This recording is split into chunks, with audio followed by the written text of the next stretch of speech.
Hello and welcome to Critical Line Item. My name is Tom Ravlic. Thank you for joining me for this particular episode of the podcast. One of the things that people looked at over the election campaign incessantly, particularly on social media, is the performance of not just politicians but also of journalists. Now, not a lot of folks have got the longitudinal history or a long perspective or corporate memory even about the way in which the media works. But my guest today he's been around a very long time in journalism, particularly political coverage. And it'll be interesting to hear his insights on how journalism has developed and how political coverage has developed and how the two of them kind of interact together. My guest today is Paul Bongiorno, long-term correspondent for the 10 Network, and he also writes columns for the Saturday paper, which you need to read on a regular basis. Paul, thank you for joining me. It's a pleasure, Tom. Hi. Now, before we launch into looking at aspects of the media landscape as well as some of your thoughts on where politics has got to, there'll be those who know your name from different things, but they won't necessarily know where you started. Yeah. How would you summarize your career on the back of an envelope for somebody who'd never met you before? Okay. Well, I've been a journalist for 48 years. I started, full-time journalism back in 1974 on a show called Network 7 Today.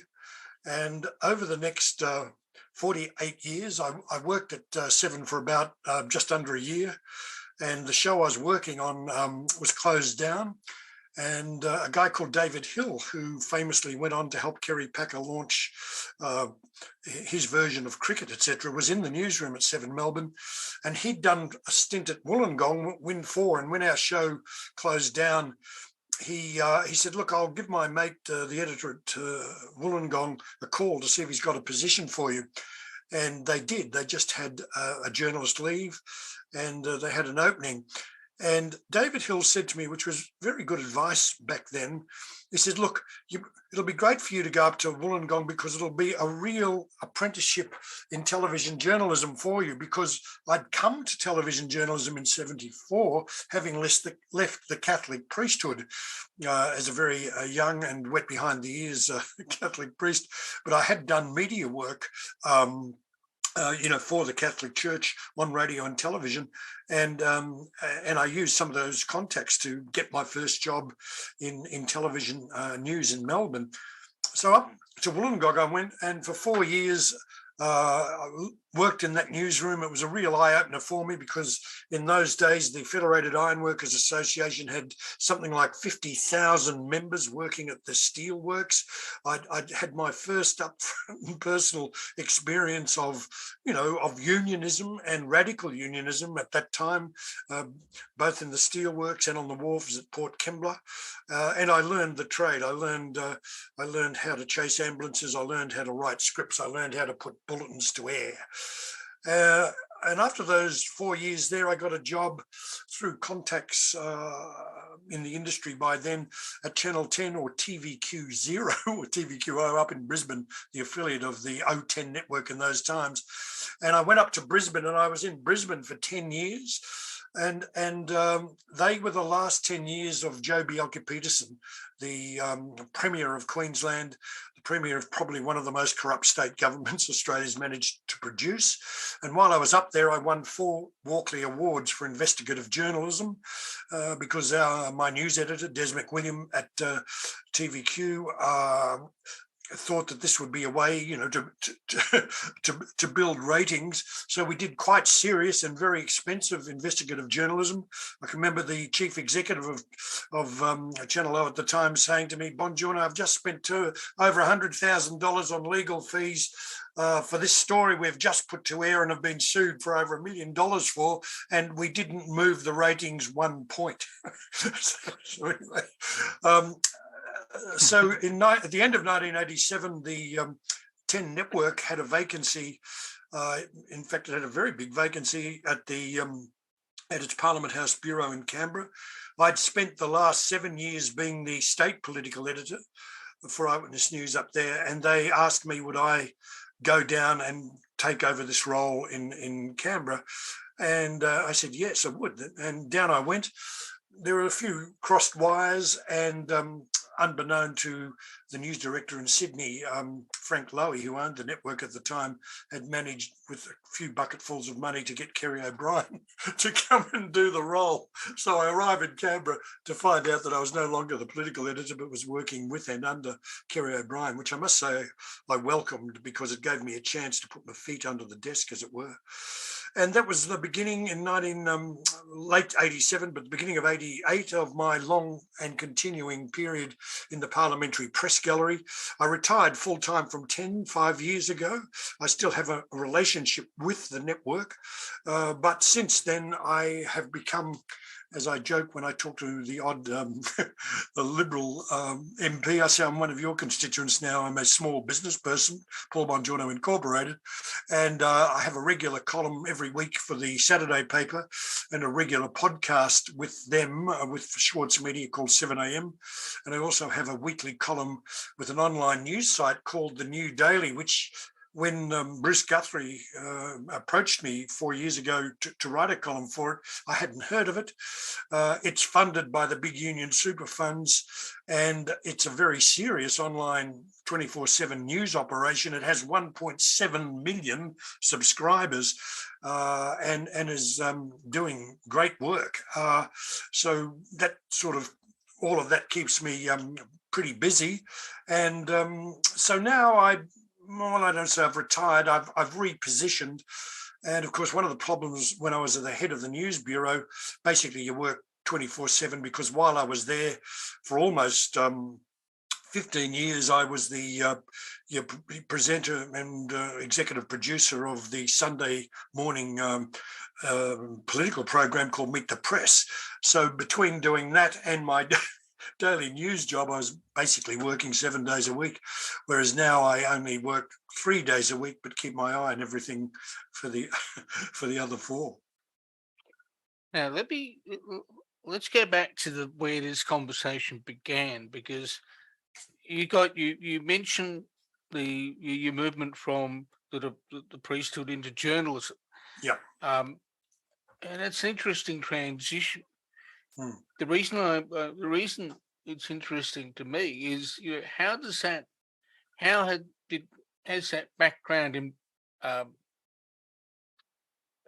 contributed to the way in which you view the world you report?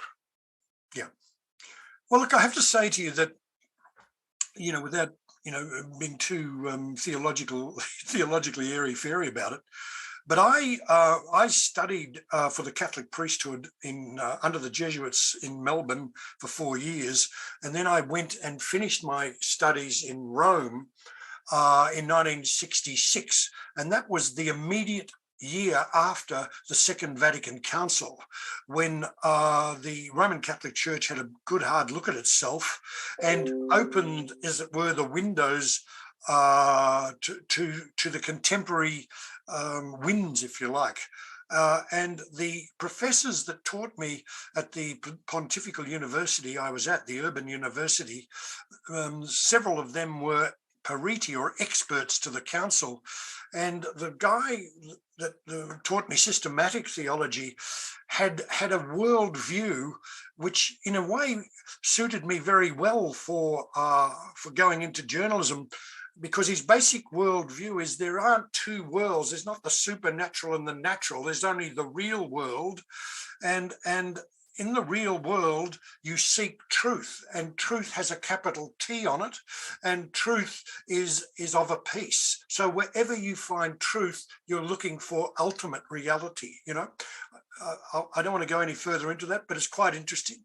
This theologian was quite influenced, as was Vatican II, by the work of the great Jesuit Teilhard de Chardin, who had an evolutionary view of theology. He was a paleontologist himself, and that shaped, as it were, his theology and his ontology.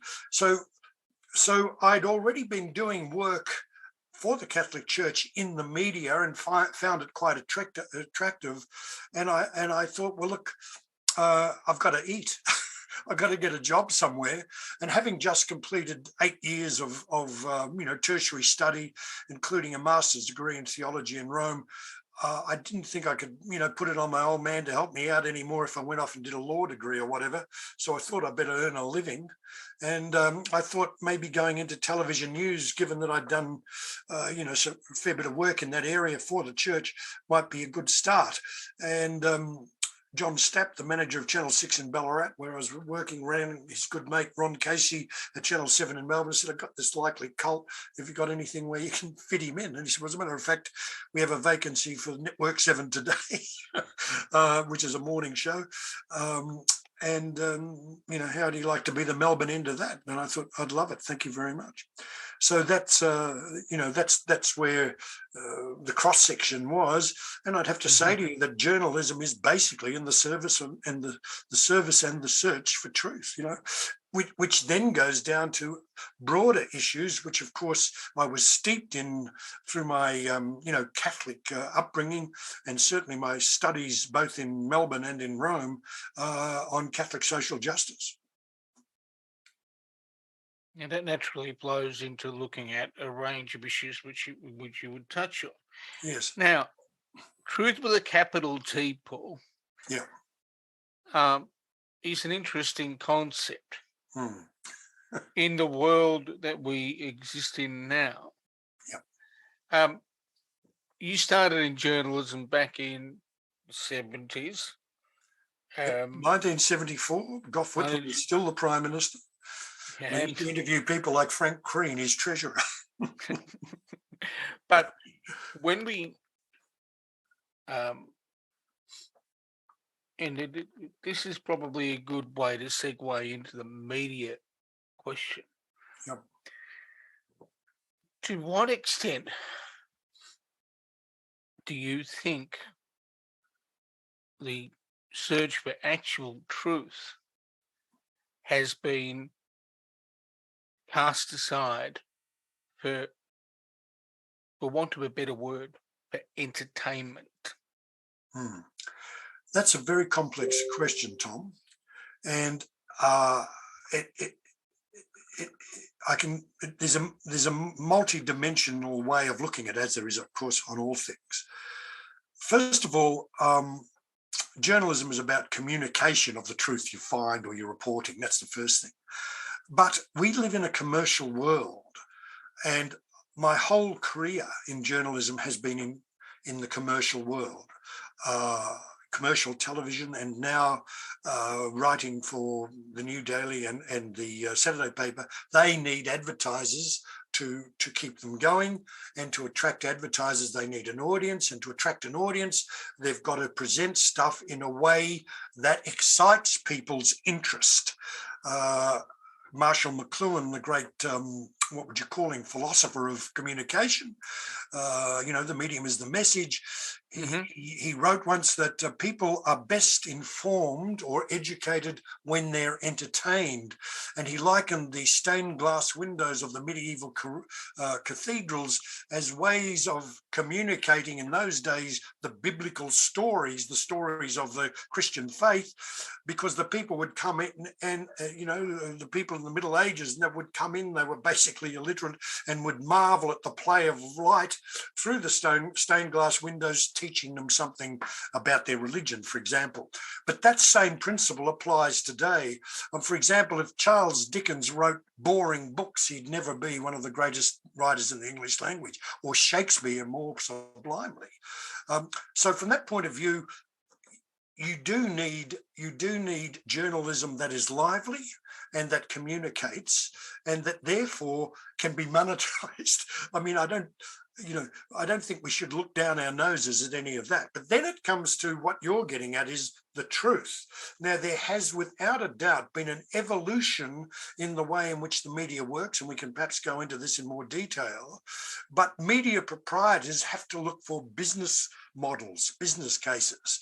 And it does seem, for example, with the Murdochs, particularly with Fox News in America, but even with their tabloids here in Australia, that they've found that there is a commercial niche, appealing to people's fears and prejudices in a specific sort of way. Whereas the old, broader journalism, while it still had to be entertaining and gee whiz in many ways, didn't have that same business model. And that leads to the other another criticism of the media that's been made, and that is a lot has been said by some commentators. I think the column by Sean Kelly recently for Yeah. the SMH and the Age spoke about the investment in opinion, Yeah. which anybody can have. I mean, anyone's capable of having an opinion. Yeah. It doesn't necessarily have to be factual. You're entitled to your opinions, but not your own facts. Yeah. But yeah, precisely. That you can have an opinion, but that doesn't mean that it's grounded in what my auditing students were taught when I was in front of the classroom, which is in order to have an opinion on a set of numbers, you need to have sufficient, appropriate audit evidence. Exactly. Where is the evidentiary basis for what you are saying? Yeah. And from time to time, I listen to and read what we get, and I often ask myself the question, where is the evidence for what is being said? Yeah. Or how is that evidence being framed? Is that a similar thing that goes through your mind? Well, absolutely. You might remember the great Peter Bowers, the long-time journalist with Fairfax, the Sydney Morning Herald in Sydney. He was a long-time political correspondent based in Canberra. And interestingly, when he retired, I can remember having a drink with him in the courtyard at Parliament House, and you can beep this out if you need to. But he said to me, "Bongiorno, the best thing about me retiring." I said, "No, well, what's that, Peter?" He says, "I don't have to talk to a fucking politician again." That's very interesting. But having said that, Bowers had a terrific insight into what you're talking about. Bowers said any column, any opinion piece that's worth its salt has to, first of all, value add to the story that it is analysing, value add something new and newsworthy to it, and delve deeper into the truth of the situation. So in other words, if you're going to be a true journalistic analyst, you have to apply the principles and the criteria of the Australian Journalists Association, the values of fairness, accuracy, while showing no fear or favour. So whether you're writing an opinion piece or reporting a news piece, these values, if they're to be worth their salt, must be applied. Now, it is true that what one person's truth can be another person's spin, and there is no doubt there are many ways of looking at realities, and analysing them, but that's fine. People are entitled to different opinions as long as what they're opinionating on, has a departure point in the reality, and I think that this is one of the greatest things about our democracy, or democracy in general, that all ideas can be contested.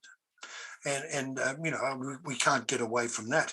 It's when people seem to live in parallel universes, pandering exclusively to the prejudices and fears of a rather narrow worldview, that we get what we're living with now, and that is fake news versus reality, which is extremely disturbing. To what extent do you think the players in the political class contribute to the observation you've just made? Well, look,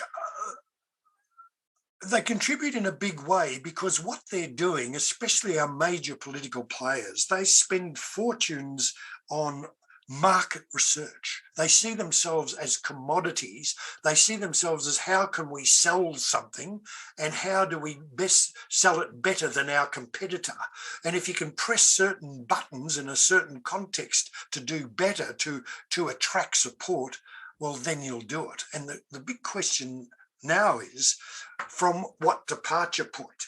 And I still do think that the departure point in politics generally, but let's just talk about Australian politics, is still conservative versus liberal. And when I say the word liberal, I use it in the true meaning of the word, you know. Okay. So I'm not talking about the Liberal Party. I'm talking about liberalism, liberalism which is open to change, which is open to other opinions, which is open to respect for difference, and conservatism, which tends to say what we have is the best way unless you can prove otherwise, and what we have is serving me and my type and our society much better than these other people that are about experimentation and challenging everything, you know. So in a sense, that's the way our politics breaks down in the broad. You know, we call it left or right, conservative, progressive, conservative, liberal, you know. Now, people tend to be conservatives by druther, you know, by their bent, if you like, and other people tend to be liberals by their bent, you know. The thing that most disturbs me is that if you, whether you're a liberal or a conservative, if you close yourself off to being challenged to new facts, to new realities, then we've got real trouble, you know. But then the next point is that if you're only in there for power's sake, to serve your own interests, and therefore to manipulate new facts, new fears, and all the rest of it for your own purposes, and not to serve truth and not to serve a better way, not to serve a more just society, then we are diminished as a society, you know. And like, it's fascinating, for example, the huge development I've seen in my 40 years of journalism. When I first started in journalism, there was no such thing as domestic violence. You know, it existed, but it wasn't a crime. It was just a domestic. There was no such crime as rape in marriage, right? Now, over those 40 years, the sensibilities of our society have changed enormously. And then again, in terms of sexuality, when I started in journalism, in every state of Australia, male homosexuality was illegal. If you practiced it, you know, you could be a homosexual as long as you didn't practice it, because if you practiced it, you were then illegal. You're committing a crime. Interestingly, female homosexuality wasn't, because the lawmakers didn't believe women could possibly be what we would call lesbians or homosexual. But look at the enormous understanding and development now, as we understand, thanks to new truth and insight into psychosexual development, that, for example, your sexual preference is the wrong way to describe it. It's your sexual identity. It's not what you've preferred to be, it's what you've discovered yourself to be. And then if you then believe in the dignity of all human beings as the basis for a free society, you will respect that difference. You will respect the gay person. You'll respect the person who perhaps is struggling with their sexual identity and gender. You will understand why people prefer they rather than he or she.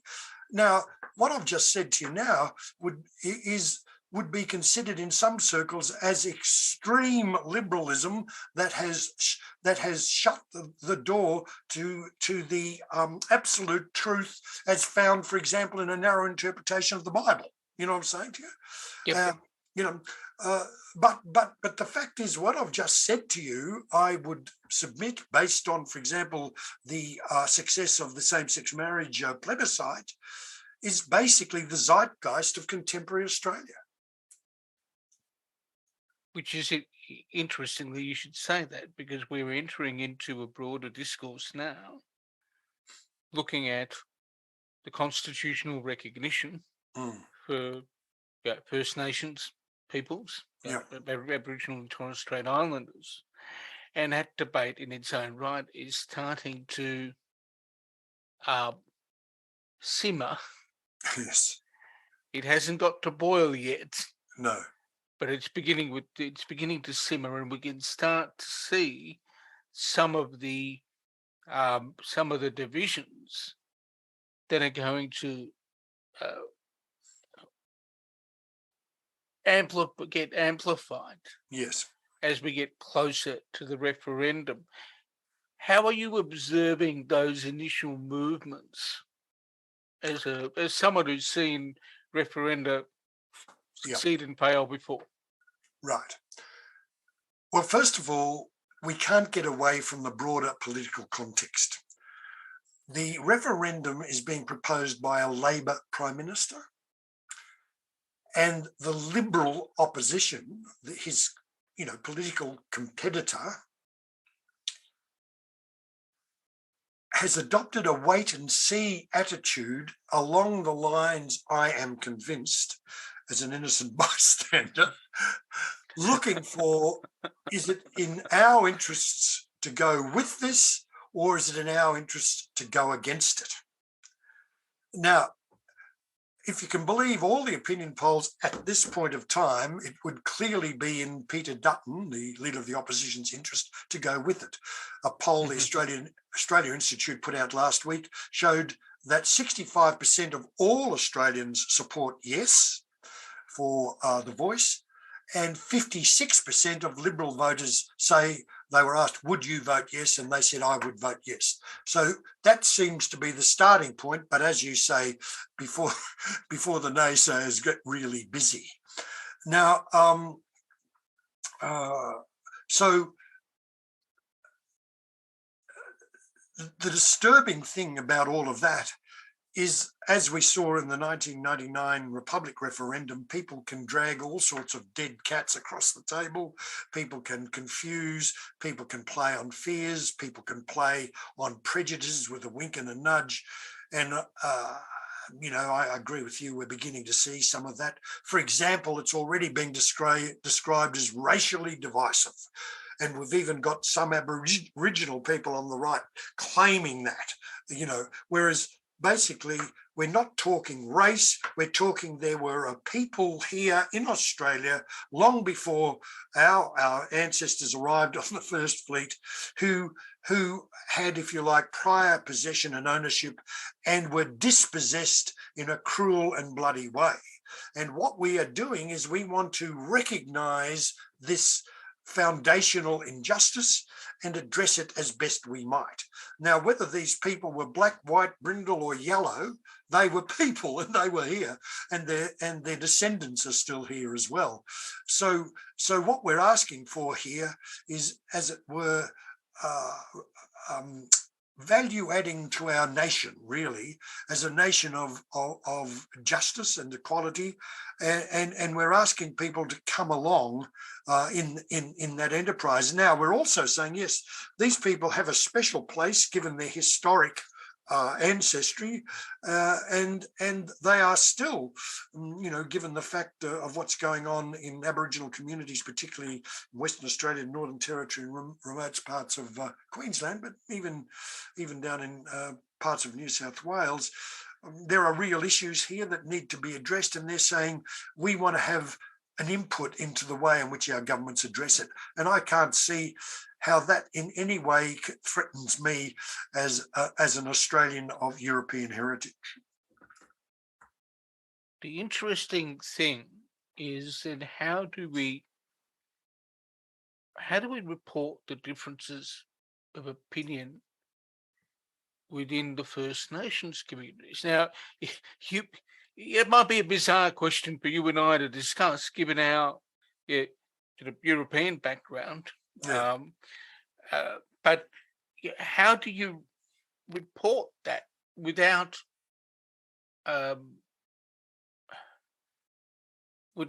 doing it in a fundamentalist way? Because there are, in terms of adopting a view one way or another in reportage or in slanting the story, because there seems to be a genuine belief, for example, on the part of someone like Warren Mundine, Yes, that having a voice is another possibility, is another avenue for conversation, but it doesn't mean that the things that he believes should be done in the Indigenous communities to be able for them to prosper will necessarily work. Now, will necessarily, happen as a result of that conversation they're happening now. So why go down that road? Whereas you've got other people like Megan Davis and Marshall Langton and a range of others who said, well, this is a necessary way forward so we are heard on matters that impact directly on us, that may impact on us as a general rule because of legislation passing and anything else that it may arise that merits a conversation. And how do we report that, Paul? Without Well, I think we report it in various ways. I mean,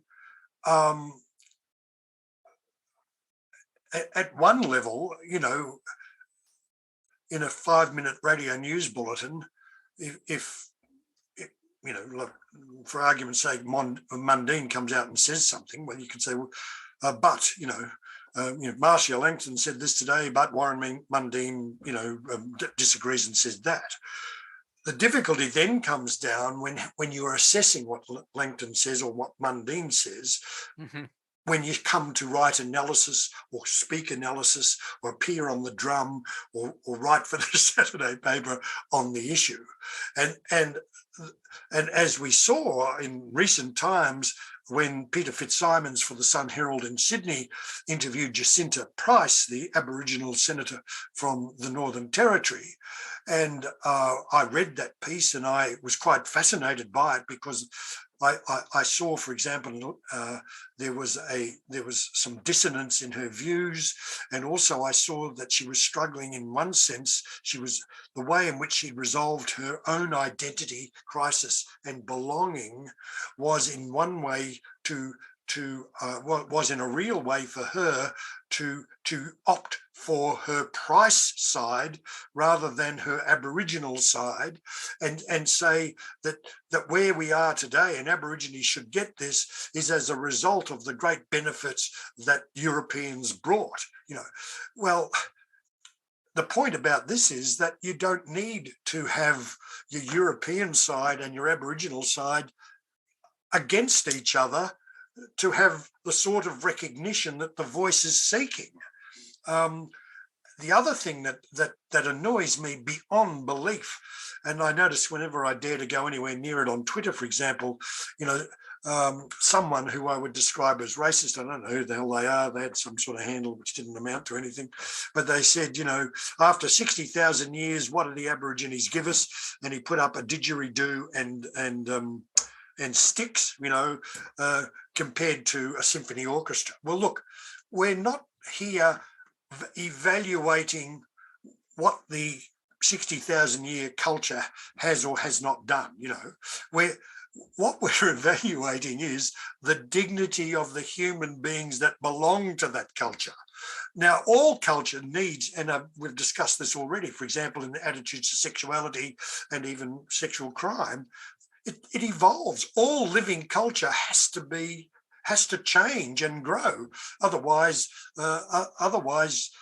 you're going for a perverse reactionary position that leads to pain and diminishment, really.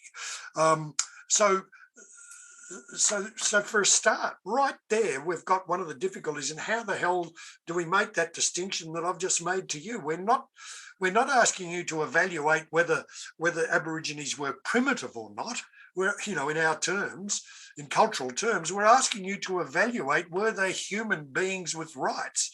And by the way, once you accept that, well, you can actually go to, and this is the other side of it, you can actually go to these human beings, in fact, had a quite developed and sophisticated spiritual understanding of themselves and their world. And in fact, their understanding of country, I would argue very strongly, parallels the sort of insight we got in the Bible, particularly with the experience of the early, Jewish communities. And when I say early, I'm going back thousands of years, in their understanding of creation, where God made us from the clay of the earth. I mean, there's an amazing confluence right there, and that's what I was talking about before about capital T truth, and that, of course, once you see things in those sorts of maybe anthropological or theological terms, you can see you can see why the voice can achieve so much in recognizing a real dignity as human beings that First Nations people have. We've acknowledged that there's a way in which things are narrated or stories are told. Yeah. Sometimes it's done to get more eyeballs and get ads and get people upset. Does that make it tougher, given the climate and also social media and other things, to actually focus on this particular element of that discourse, which is a voice and parliamentary representation, which people argue has increased in terms of the First Nations peoples, that the voice and the parliamentary representation can actually coexist? When you say parliamentary representation, you're talking about First Nations people that actually been elected. So you've got the 10 or 11 in federal parliament, and the argument being that's the way in which you get a voice, that is, you get elected. There's a perverse... Well, there's 2 points to be made there. First of all, those who are elected to represent the broader community as Labor or Liberal or Green are elected to represent that broad community. They can bring, obviously, their Aboriginality to it, and they can have interests in the issues relating to First Nations people. And indeed, for example, the Prime Minister has made a First Nation person a cabinet minister with Linda Burney, with charge of Indigenous Australians. The Greens have done the same with Lydia Thorpe. Unfortunately for the Liberals, their most senior Aboriginal representative, Ken Wyatt, lost his seat, and Jacinta Price is too junior to go straight into shadow cabinet. So, they're at a bit of a disadvantage from that point of view. But having said all of that, let's be absolutely crystal clear that the voice to Parliament is an institutionalised advisory vehicle. And it was pointed out by a constitutional lawyer in a discussion I saw the other day that in the Constitution of Australia, there's a thing called the Interstate Commission, which doesn't exist. There's provision for it, but it doesn't exist. It hasn't been acted on, if you like. So what Albanese said up at Garma was, we want you to accept the principle of the voice. And if you have a Labor government, the voice could look like this. But if you then have a Liberal government, they may amend that and do it in a different way. So people who I suspect are there for political purposes to sink the whole thing, mainly to embarrass Albanese, we say, well, we want the details. Well, in one sense, the detail is, do you accept the principle that First Nations people have dignity that we should recognise? They were dispossessed by us. And secondly, do you accept the principle that given that they are a recognisable reality today, especially in remoter parts of Australia, that they should have a say or an advisory say in how they are dealt with? Which, of course, the Parliament of Australia and the Government of Australia can listen to and accept or reject, which, by the way, governments of Australia have been doing since Federation. And as we're finding out in contemporary times, royal commissions set up to advise have been making all sorts of recommendations, which governments have ignored or only half fulfilled. So you can see the two stages here. How do we make that point? How do we say to people, is there a fairness genie in the bottle that we can let out that you will recognise, or are other distractions and fake arguments going to be put up for all sorts of demeaning reasons? Well, we've covered a lot of ground, and you've been generous with your time. So there's probably just a couple more questions that are, I guess, pertinent. One of the things that I observe as as someone who's watched your program over the years, Meet Yeah. the Press on the 10 Network, Yeah. and then other programs over time, is that there seems to be less of a um, focus on in-depth, interviews. A bit like I use the example of BBC Hard Talk, Yeah. which is a half-hour program, and there's an intensity to that conversation every time. It, By the way, just remind me, I've heard Hard Talk. Is that TV as well as radio, or is it just radio? it's TV. Right. Yeah. TV on the BBC. Yeah. It, I've heard it on radio. I've never seen it, I don't think. I've certainly seen it on BBC World. It's a fascinating half hour. Yeah. How have you observed the sort of evolution of that kind of political interview program, programs that we've seen? Yes, well, that's a very interesting question. It's interesting that the BBC has Hard Talk because the BBC is, despite what the Conservatives want to do to it in Britain, has the great benefit of being funded extremely generously by broadcast licenses, whereas the ABC in Australia, the Whitlam government back in 72, 73 got rid of broadcast licenses, and the ABC in Australia is funded grace in favour of the government of the day. But having said that, they do have a 24 news channel on television and a 24-hour radio channel, as well as, of course, doing news bulletins and current affairs on their various radio networks. I would say to you, Tom, that even something like Hard Talk has a restricted audience. I can be a bit uppity here and say to you a restricted elite audience. So the judgment might be made by broadcasters, either the ABC and commercial broadcasters here in Australia, that appealing to that sort of elite audience, it isn't going to do much for us in terms of monetizing or purveying influence. Because don't forget that the ABC and the commercial TV networks are not only into, well, not the ABC, but the commercial TV aren't only into making network, they are also about purveying influence. And I can tell you, because I was there at the very time when Gary Rice, who was the CEO of the 10 Network coming out of receivership, decided that to have more weight with the federal government of the day, we needed to do a serious political program to put the politicians on notice that we exist, we're doing serious stuff, and that you should take more notice of us. That was as much a part of the original reason behind Meet the Press as anything else. And in fact, over the 20 years that I had to do with the program, at various times, newer CEOs and boards thought that it'd be a good idea to get rid of it. Now, I'm talking before social media and 24-hour news and all the rest of it.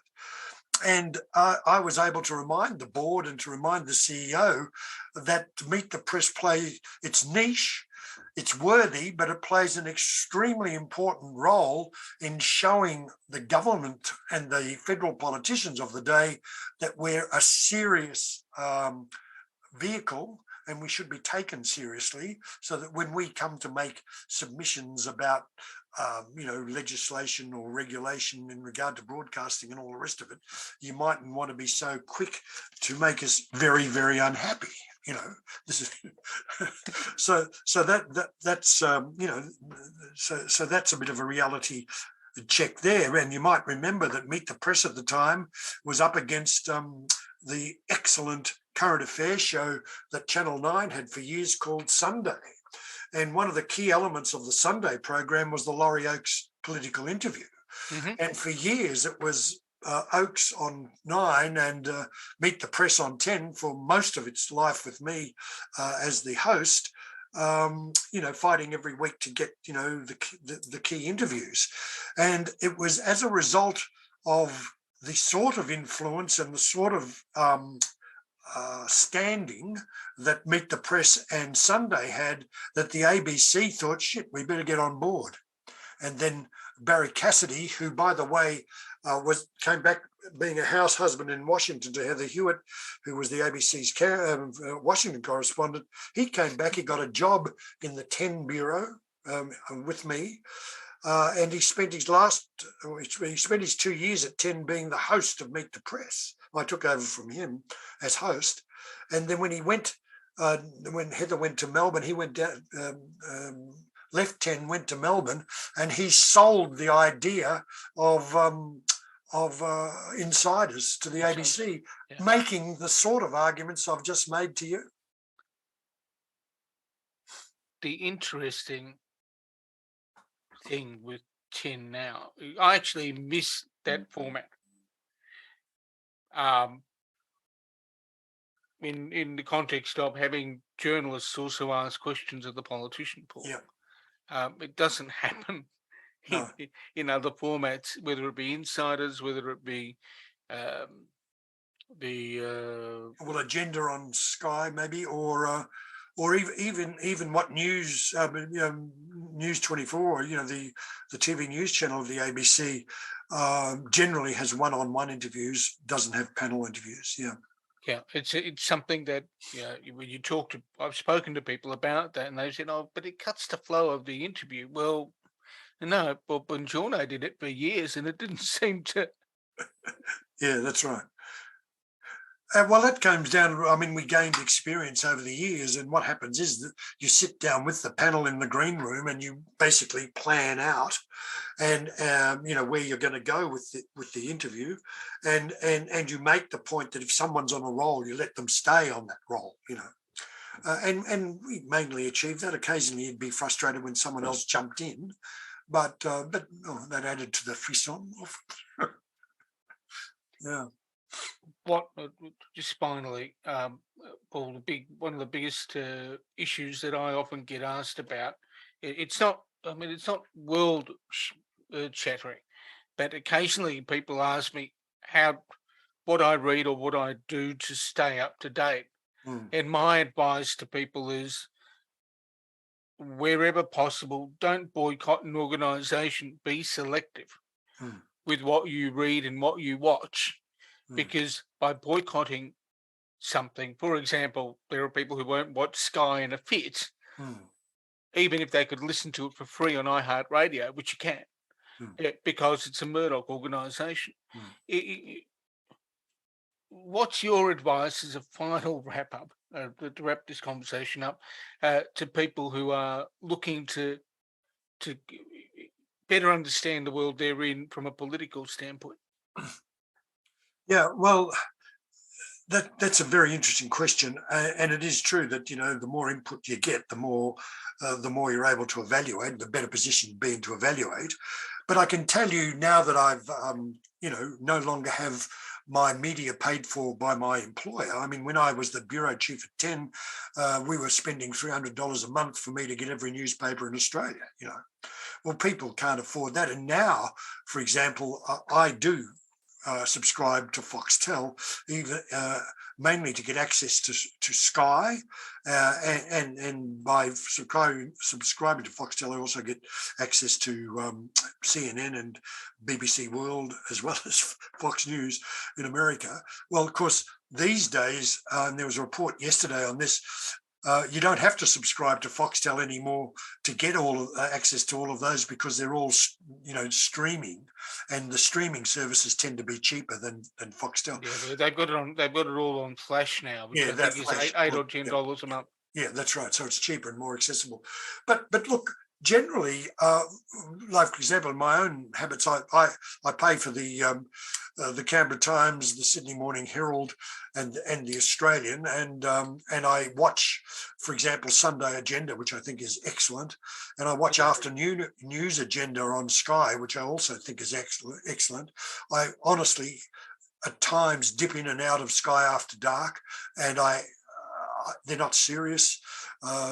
They're coming from a very skewed agenda, and they add nothing except bile. So I wouldn't go there if you want, real information.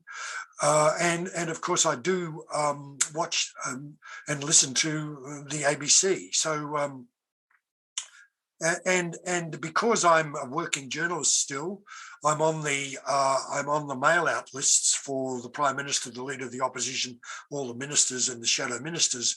So even if I miss interviews that, for example, Peter Dutton might have done on 2GB or Albanese on 2GB, which of course you can access online these days, I get the transcripts. But then again, if you want to catch up, all of these politicians have websites that are free to access, and they all put their transcripts up on them, And in fact, the Prime Minister, Leader of the Opposition, and most of the politicians have Facebook pages where they actually post their interviews, so you can actually go and watch them free of charge if that's your druthers.